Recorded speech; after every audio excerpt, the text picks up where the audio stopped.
Jean-Pauli was one of an eclectic group of young Jewish entrepreneurs who were handpicked from around the world to attend this year's ROI Summit in Jerusalem. I've always been Jewish. I haven't always been connected. So my Jewish experience began in 2008 when I deployed to Iraq with the United States Army.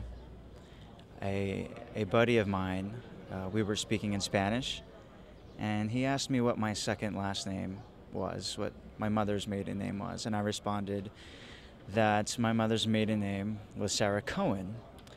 He laughed and said that it was not Spanish and it was the most Jewish name he had ever heard. I started a project called Jewlicious Turkey.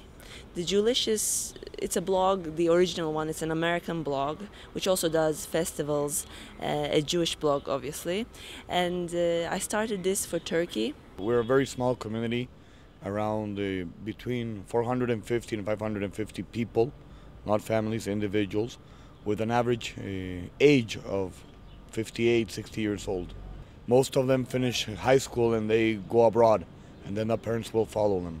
And I do believe in Bolivia and trying to maintain certain community there. I also wanted to study law, and usually you study law in a country that you think you're going to live in. I explained to him that I was not Jewish because I had not been raised Jewish. He said nonsense and had invited me to Shabbat services in Baghdad. And that was the beginning. I was very confused my first service. I didn't know whether to sit, stand, bow, but it was also exciting, and I felt like I was connecting with a part of me that I should have connected with a long time ago. And I did a little more research online and came across Israel Experience, a trip provider for Birthright Israel. And 2 weeks after returning home from Iraq, I went on a Birthright Israel trip. What is it like being Jewish growing up in Turkey? You know, you don't feel it so much. You don't feel a difference so much. Of course, you're a minority in a Muslim world, of course. But unless specific things to trigger this difference come up, you don't really feel it.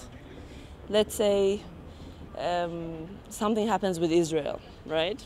A political situation happens, then you really feel it. Then you feel it in a bad way. But other than that, there is the whole idea that Jews are good in business. You know, the stereotypes that kind of work on behalf of us, you know, that are good kind of. So people want to work with you. And the people, to tell the truth, the people that I would hang out with, my circle of friends, would be people who are open-minded enough that they would not see a difference. You know, of course, we're not the same, but in the end of the day, we are. You know, we're all people. We can coexist very, very happily and have very rich lives, I think, because of it. Currently, I not only work with Canada, I work with several different countries, developed countries, that support developing countries such as Bolivia. Bolivia is one of the poorest countries in South America and in Latin America. And currently, we do have a municipal partnership program between Canadian municipalities and Bolivian municipalities in order to support local economic development. Canada is one of the countries in which has given Bolivia a priority for their international development efforts. I went on Birthright in 2009, and that for me was absolutely transformational. That solidified my identity as a Jew and connected me permanently to the Jewish community. Upon returning to the U.S. from Birthright, I tried to make up for not having attended Solomon Schechter as a kid. I learned to read Hebrew. I began hosting Shabbat dinners. I attended Shabbat services. I became involved with Birthright Israel fundraising, and most recently joined a task force with the UJA, Federation of New York, to help welcome interfaith families into the Jewish community. Turkish people love Israel.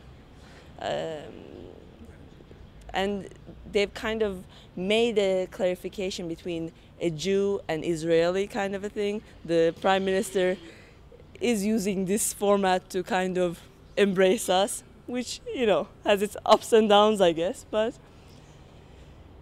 I think it's not what they've done, it's what they might do. It's a fear. It's a fear that I think that Jews would face anywhere. Bolivia does not have diplomatic relationships with Israel anymore. Furthermore, they have excellent diplomatic relationships with Iran. In the region by itself, following Venezuela, Ecuador, Peru, things are not easy for Jewish people. In Bolivia, we don't have the problem of you're Jewish and we don't like you. We have more the problem of what you represent is an economic power. So it's a stigma that lies in all the Jewish world, and we are part of it. Even though it is a small community, it's a community that's always at risk. You never know, especially the kind of people that are now going into Bolivia or into the region. Don't forget that terrorism is not only in the Middle East. To kill one Jewish person in Bolivia or 100 in Israel has the same impact in the Jewish world. From Jerusalem, this is Felice Friedson reporting for the Media Line.